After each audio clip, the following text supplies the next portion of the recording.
everyone, and welcome to Life Studied, your favorite figure drawing podcast with me and my good friend Mairin-Taj. How are you? Hi, I'm getting the timer ready. Yeah. So every month we get together and I draw Mairin-Taj poses. She is a professional artist and art model. And so we are also friends, so we get to talk a little bit about art and life while I'm drawing, she's modeling. And so it's pretty simple.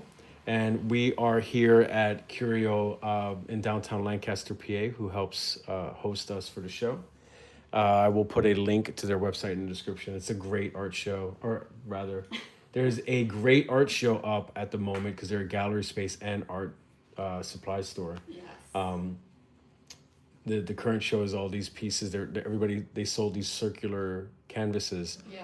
so that's the same, but there might be like 30 different artist renditions using the same size canvas, which I I think is a think cool. they have 60 or more. Is it I think. 60? Yeah, Whoa, there's a lot. it's awesome. So you come down here for inspiration and then pick up art Yeah. supplies. And Matt and Nicole are fantastic people. So working artists, you can ask them any questions. They can help you out.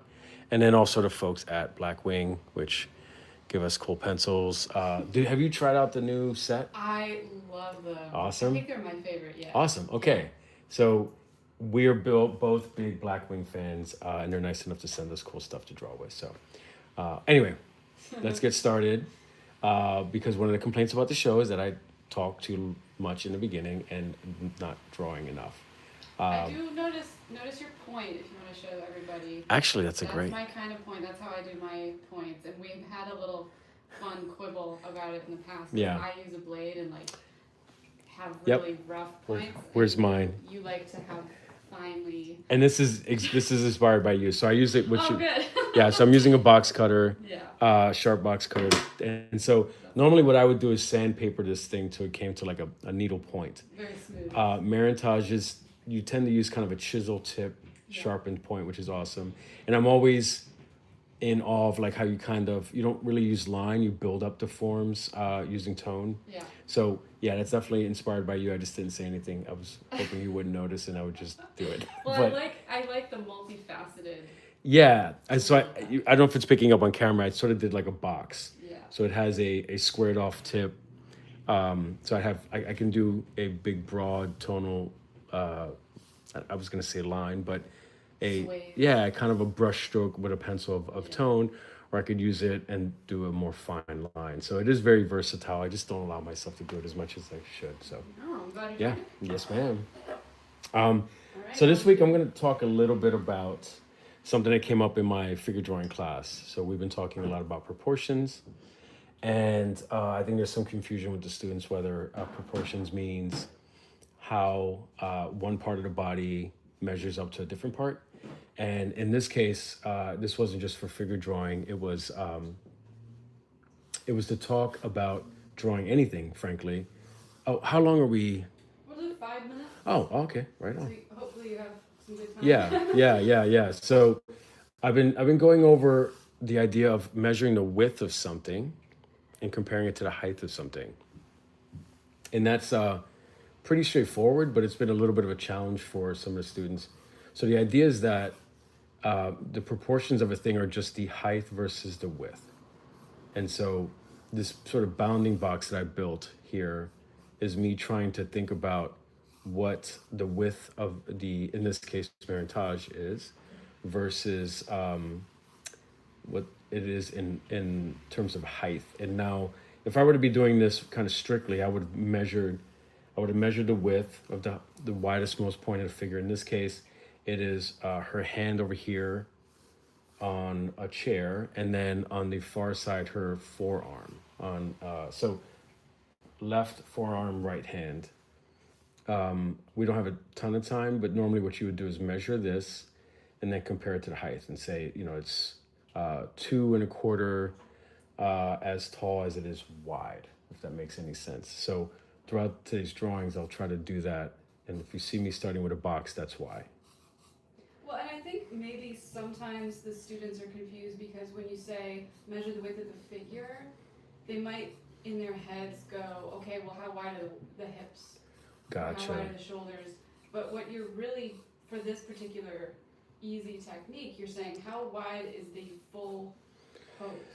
Yes, maybe I'm not doing a good job. I'm glad you mentioned that. I may not be communicating that well because, yeah, you're right. I think Yeah. when you say what's the width of the figure, the assumption is I'm talking like sort of anatomically. Right, right. Where No, to get that box and to get the horizontal versus vertical measurement, you need the whole width of the full pose. correct. And So, then the whole the height of the whole pose. so the anatomy almost doesn't matter. Yeah, Yeah, exactly. yeah, And that's, like you said the other day in class, like that's why it's a really easy way to measure is because you don't need to know the anatomy to measure. right. Yeah, that's a great point because one student, asked, so is there an easy way to figure out the anatomy? And I was probably more exasperated than I should have been, but I was like, this is the easy way, Yeah. right? There is no, this isn't about where are the bony landmarks and how tall should I make this versus that. It's literally just the farthest most points from left to right, take that measurement, flip it, and then compare it to the height. Yeah. And you can do that with a bottle, a skeleton, a figure, a car. It doesn't really matter. And I'm saying the width because that tends to be with a standing figure, the smaller of the two measurements. So it's easy to take a smaller measurement and compare it to the bigger one. But if it were a lying down figure, or if you're drawing a car or something that is wider than it is tall, then you take the smaller of the two measurements and use that to measure the bigger, the longer section, Yeah. which can be frustrating. Some of these students have never drawn in this way. One of the things I've been trying to get across to them is that there's constructive drawing and then there's observational drawing. Constructive tends to be the one that a lot of us, especially as illustrators, focus on, right? Like, how do you construct a figure based on the anatomy rules you've learned? Or how do you construct a skull or whatever? With observational drawings, you don't really even have to know what you're drawing to draw it well. I'm not sure that makes sense, but. Yeah, another way to say that is you don't need to know the Latin anatomy names of Yes. the figure in order to understand how to visually gauge it and replicate it on the page. That's a perfect way to put it. Yeah, like Latin doesn't matter. Yeah. In this case. And I think both are important. I studied anatomy sort of ad nauseum and memorized everything. And I don't know that just because you memorize it and know it, that always translates to your drawings. I Right. knew a lawyer friend that had an interest in drawing. And I remember she had a copy of Grey's Anatomy in her her little drawing studio. And I remember asking, like, why do you need this? She's like, so I can draw better. And I remember thinking, like, dude, this ain't gonna do it. Yeah. So yeah, for sure. I think there's this misconception that, yeah, if I could take a figure apart, I would know how to draw it. And that's not the case. All right, first drawing down. Right, because you can understand the anatomy, but if you don't know how to Just as a coordinate warning. hand and eye. Just as a warning, your arms came over. Yeah, just okay. Turn this a little bit more, maybe, just in case. So when you're drawing, how much of this stuff are you doing? Like, your style is sort of this beautiful blend of like fine art approach with Illustrator and understanding. But are you doing a lot of this kind of stuff? Like, are you stopping to check proportions? Or are you just kind of, do you have an eye for it? It seems to me like you just have an eye for it, but. I am. It's hard to talk about because a lot of people get cranky at me because I always have been very intuitive. Yeah. I just kind of get what I'm looking at in Yeah. certain ways that people get pissy at me for. Well, let them get pissy. Tough shit. But I do measure, and I think actually I was just realizing while you were talking about it that method of just visually summing up the total, the whole, like the figure's width, the pose's width versus Yeah. the pose's height. I definitely do that. I do it more in my head than making marks on the paper, Right, but that's because I've been drawing since I was 3. right. So I can kind of cheat and do a lot of the drawing in my head. That's awesome. Um, I think it's like a perfect pitch with a musician. Ah, right? yeah. You sort of have it. You can't really train it. I think there's certain artists that just have a compositional eye or an eye for proportions, and it's not, you can train towards it, obviously. Sure. But some folks just have that. Like, and there's no reason to be annoyed with someone, like, People want me to say something more studied. I've yeah, found when they're asking me about it, and it's just like, I don't know. I just get it. I've yeah. just been doing it forever, and I don't know how to tell Son you. of a bitch, I hate that. Yeah. Yeah, yeah. No, I get it. There's always a lot of like, I hate you for that. Yeah. And you hope they don't mean it, but they kind of do.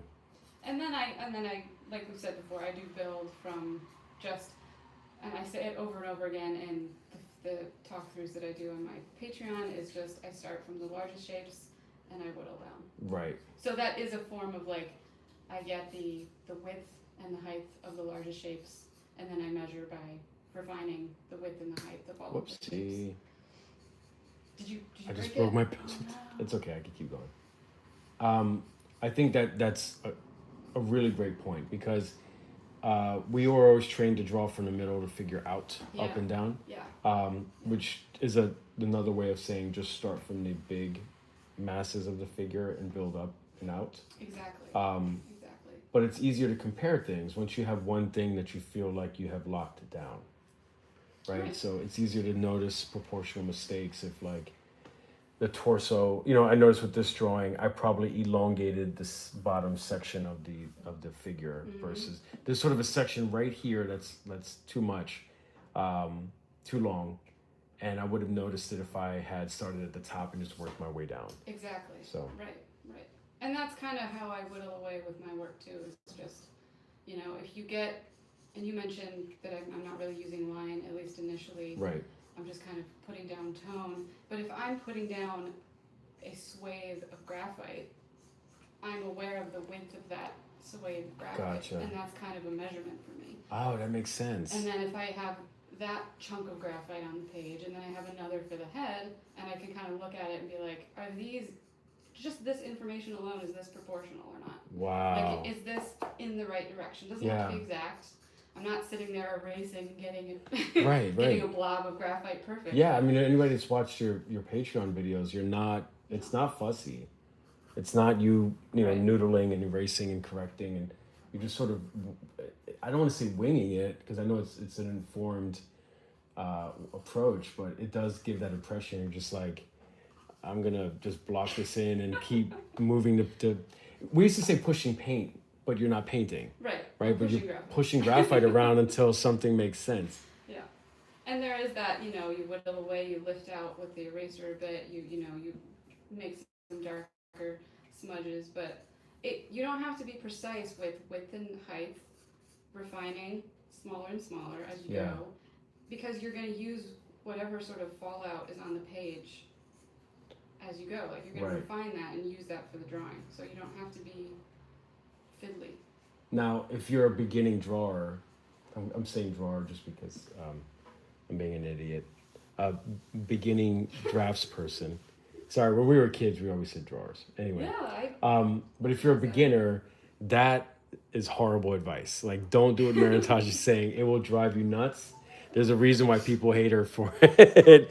Yeah, it's too sloppy for a lot of people. Not even that it's sloppy. I think you're talking about. Yeah, you know what I mean? Like, hey, here's how you drive a race car, and the person sitting on a tricycle going like, what are you talking about? So yeah, I think for the rest of us humans, we have to do. I know I do a series. Like, I will stop and think about, okay, what is wrong here? Yes. Yes. And then try to make a series of checks. Maybe I can fit a drawing here. Maybe not. I'll just. Try to do like a interesting big Let me switch that up. Another 5. Yeah. So I can't quite see your hands. Let me move over a little bit. Okay. So for me, I am still, and I've done a fair amount of drawing, but I still want to try to block in and think about. When I say block in, I should be more specific because blocking is like a genuine technique in art that is not quite I'm not using the term accurately.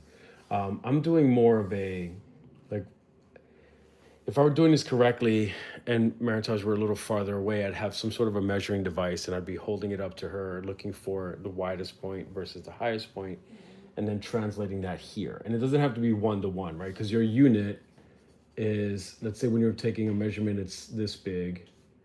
And once this is your one unit, that can be this big, it can be the size of the paper, it doesn't matter. As long as you keep that unit consistent and you measure both ways, you can create a box of your actual proportions that makes sense to that figure. Yeah. Now, I don't have we're pretty close together at this point. The studio's great, but we have to do this kind of closer than you would normally in a studio, so I can't quite get the measurements. Yeah. But what I'm doing now, once I have this sort of idea is of the box that the figure is contained in, is some folks call it envelope drawing, where you sort of think about where do I cut in this square to try to get a sense of the proportions, right? So I'm going from like the top of her head down her back to where her feet are. I might cut down this way to the side of her head and then towards her arms. And so you end up with this kind of stylized form made of geometric shapes. And the reason you do this is that this is easy to measure. I can now go up to her figure, measure her head, and go, all right, that is this many heads tall, and I can go here and compare to make sure that I'm doing that correctly. And it's always easier to measure a straight line than a curved one. Yeah. So I'm cutting into this shape as I build up the form. Now I can't, we don't have quite enough time to do a true envelope drawing, but that's the basic premise. When you see me, if you're out there watching, drawing with straight lines and then a figure hopefully starts to show up, that's sort of the process. I'm thinking about how do I correct, how do I not so intuitively have to know where things should be and give myself something measurable. Hopefully that made sense.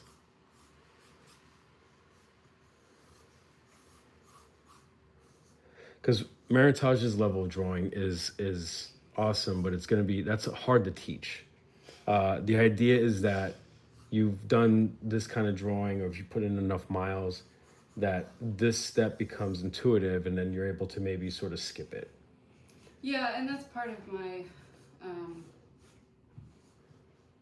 I think that's just like how my brain works. So Yeah. I'm just assuming people understand, like, when you look at it and Yeah. you get it, and then Yeah. you apply that. But that's, No, and that's it's something you have to actually teach. for sure. And it's, when you're talking with other artists, you take a lot of stuff for granted. Yeah. And I think because I end up speaking more to students than other artists, I've learned to just not assume anything. Yeah. Like, I had a friend that was an art teacher before I got into it. And he says, the first thing you're gonna have to teach these kids to do is use a ruler. And I thought, man, you're exaggerating, right? Because teachers always want to complain about students and say these kids, they're so dependent on me for X, Y, and Z. And I thought, like, that's just kind of a bitter approach to it that I didn't want to partake in. But I understood what he means now. And he meant that, like, you really can't assume anything because you don't know where these kids are in their artists' education. Yes. And our education for art in this country is so all over the place that you can't assume someone stopped and taught them how to use a ruler. That's true. Well, we've been surprised over the years just how every class that comes in doesn't understand the measuring technique that Yes. you often Yes. ask them to use. Yeah, it's a tough one. Especially because they've seen it in popular culture, right? Somebody holding up a thing to measure something. And one of the things they'll do is, like, I have to tell them, lock your elbow out, right? Because there's so much variance if you're not straightening out your elbow. And so the measurement here and here, they're just not the same. No. Or they'll take a measurement and they'll do this. They'll point their, angle. right. So again, that's going to give you a skewed measurement. So you're doing it at an angle when you're looking at the figure. I'm trying to hold this so it makes sense. But then if I put it on my paper, it's flat. Those measurements are not going to be the same. Right. They'll So also, like, do this. Oh God, that kills me. Yeah. So there's Mairin-Taj is doing this off camera. Yes, there's a lot of like looking at the model, doing this, and then going over and going like this and trying to make marks.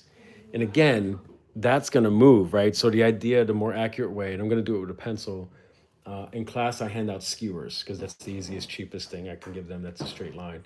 And the idea is that you line up the top of your pencil with the thing you're drawing, and or measuring in this case, and then you slide your thumb till you get to the point that you want to take the full measurement at. And so now you can say that's my unit of one, and then I can carry it over to my drawing. Whether it is 1 to 1 or not is sort of irrelevant. That's your unit. So hopefully that makes sense. So if I was measuring, say, this thing, I would be holding this up, getting the point lined up with the top, and then sliding my thumb till I got to the bottom. That's my unit of one. Yeah. That makes sense, hopefully.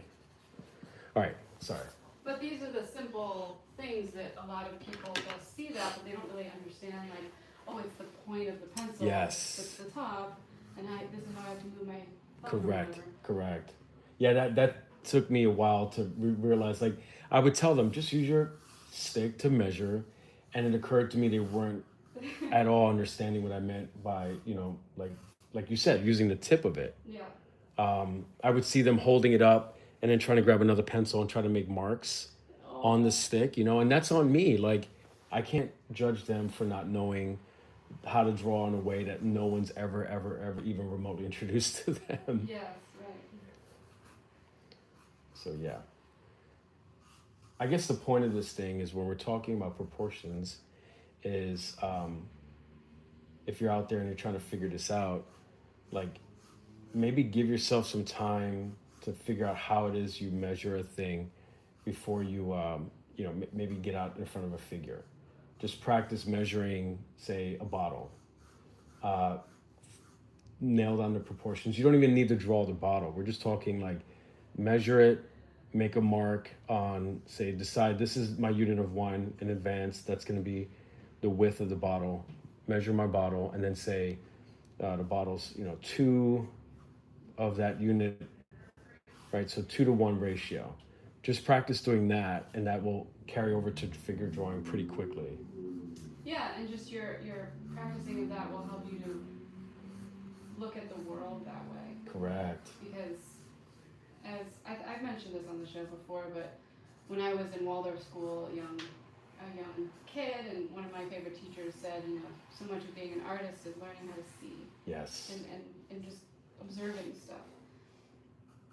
And that's really it. If you're new to anatomy, if you're new to understanding the human form, but you want to draw people or anything, Yeah. then the best way to begin that is just to understand width and height. Yeah. Yeah, honestly. get that down before you can even approach depth, really. Amen. Yeah, you really almost don't need the rest. Yeah. You could probably build an entire art practice out of just that. Yes. Now, when I say blocking in, what we're generally talking about is like using that same approach for like, and I'll do a little section of it here, for like the shadow shapes. So you might, start thinking about what the shape of the shadow itself is. So not just the contour. And I don't want to add too much to the discussion, but because I said blocking in earlier, I want to make sure that I'm explaining the difference between the two. Because this now has a blocked in shadow that I could go in and fill in pretty quickly and add some, like Mairin-Taj said, add some of the 3D part of that drawing to our previous 2D measurements. And it doesn't take a lot to start seeing a three-dimensional form sort of come out of those really simple geometric shapes that I started with.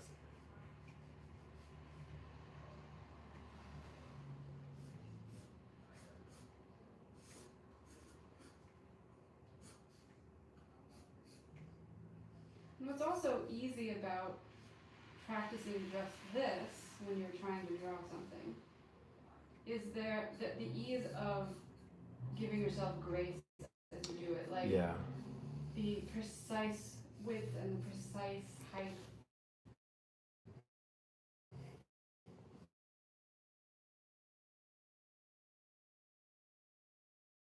Yeah. Because, as you work you have that. I mean this to be comforting and that you have wiggle room. Yeah, yeah. With No, your you're movements. right. Absolutely. Yeah, it's. I'm glad you mentioned it because um, it's weirdly stressful for students to Yeah. ask them to do these measurements, partly because it's just, as we said, no one's ever asked them to do these things. Right. And I'm forcing them to like see differently, Yes. which can be very uncomfortable. So if you give yourself, like Mairin-Taj said, some wiggle room to like just say, I don't need to draw the thing, I just need to get the proportion down. That's it. Doesn't matter. The next step I'll worry about tomorrow.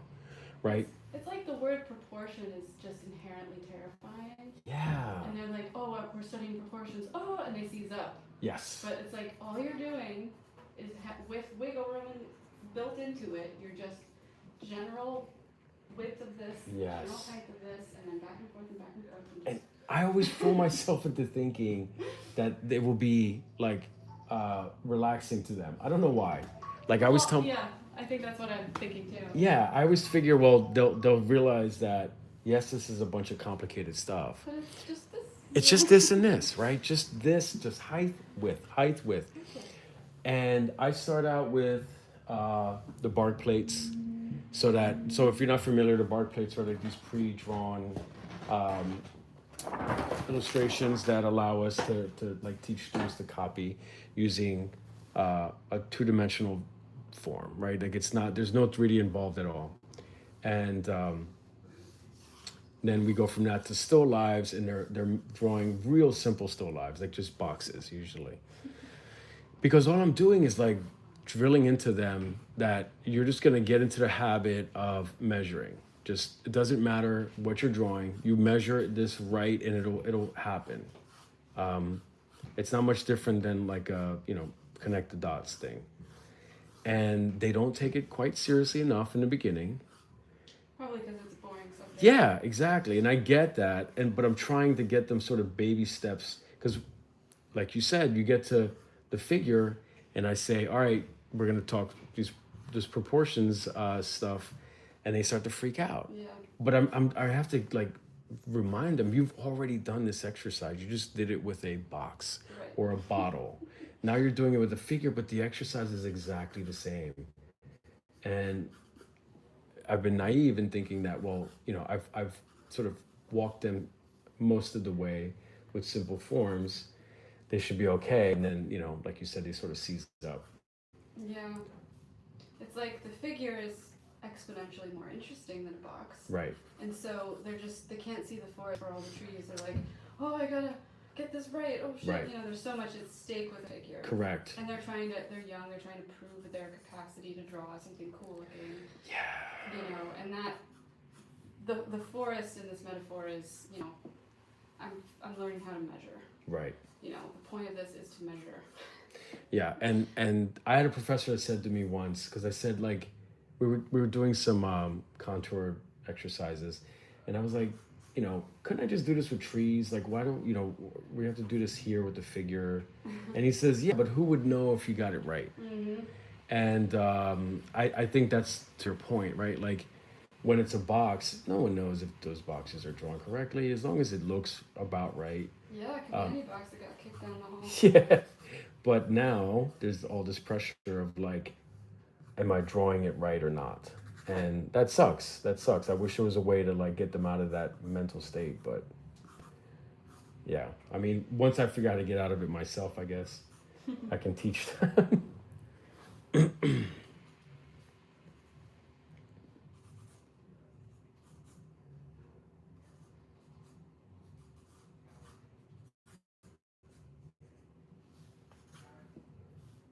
I think we had a class where I asked you to draw with the students, and I remember like, The hand class.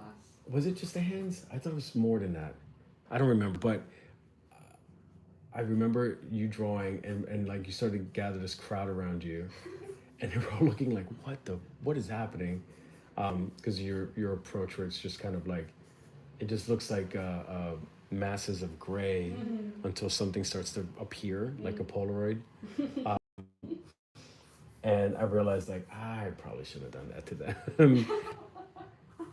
So, and I guess I bring that up to say that the comparison part of this gig is the worst. You know, like you start looking at other people's work and you imagine like how easy that must be for them and how it's hard for you and you must be a bum.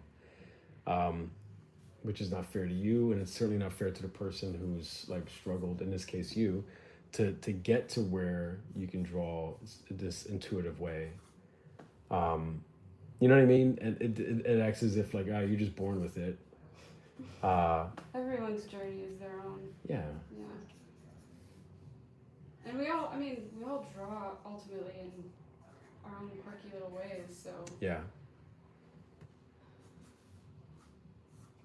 I remember I did the hands with some of the students, and I don't know about a crowd, but I remember one guy who was kind of near me watching, and I think he said that like he was like he's eye opening or insightful Yeah. or something. Like, Yeah. oh, that didn't think you could do it that way or something. Yeah, I think there was more of a crowd than you realized because it was like he stood up and made it up like sort of obvious, but there was a little semicircle around you, people just kind of careening their necks to see what the heck how you were doing this.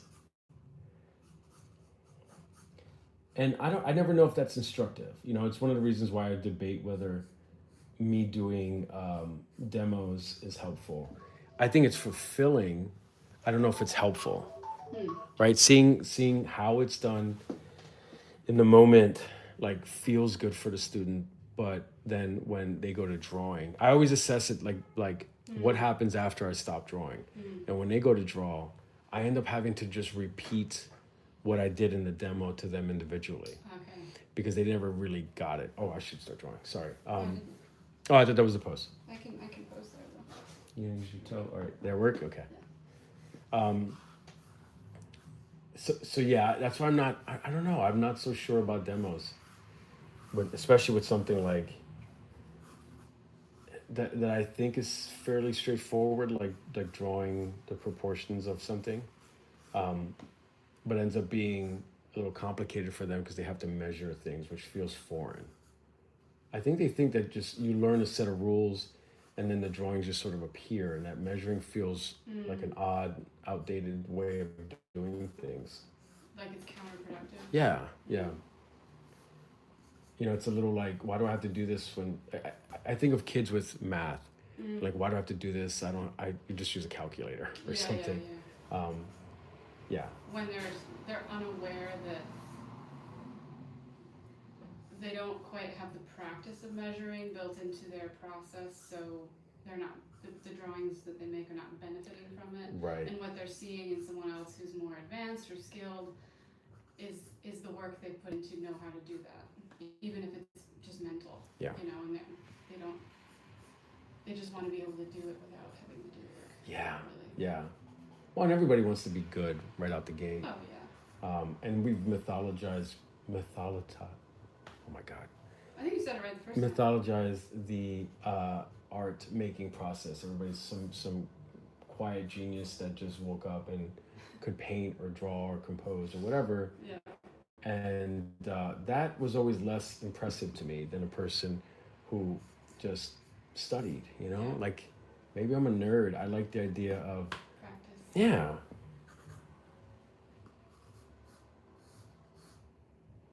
It makes us special, not an individual, I guess.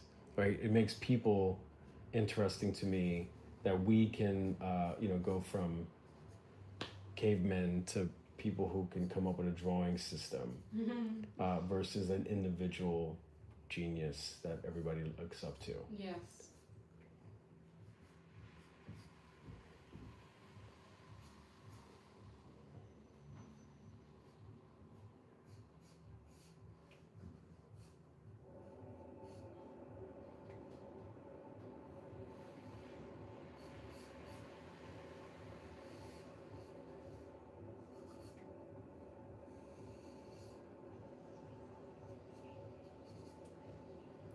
It's not to change the subject, but it's weird how I stopped talking and I felt like a switch go off. Like even the lines got darker and more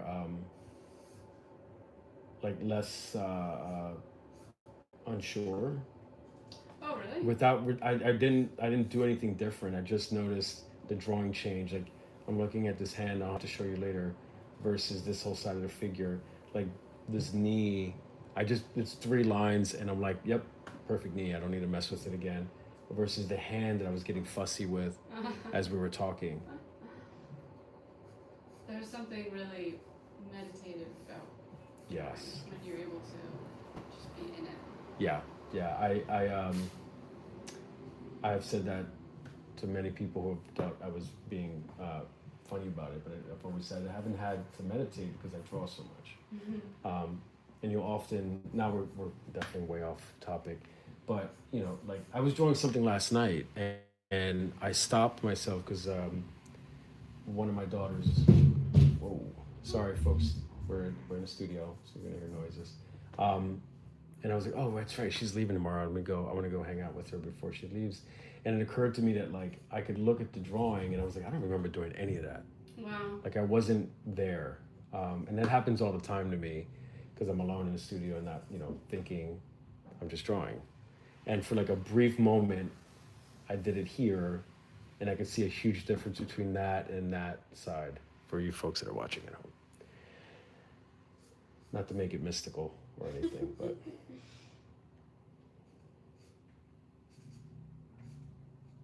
Well, hopefully that addresses some of the